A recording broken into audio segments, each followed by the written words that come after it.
दुनिया में सबसे पहले सालगिरह मनाने का रवाज किस काफिर बादशाह ने शुरू किया था?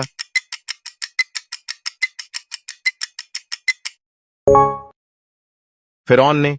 दूसरा सवाल, शैतान की जमीन पर पहली मुलाकात किस जानवर से हुई थी?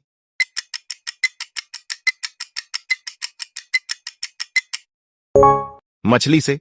तीसरा सवाल, वो कौन सा जानवर है जो दज्जाल की सवारी होगा?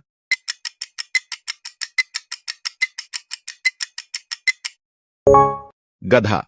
चौथा सवाल, किस फल का बीज सांप के जहर को खत्म कर देता है?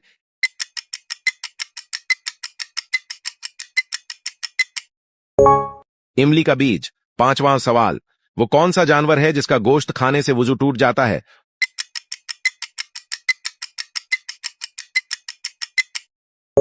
ऊंट का।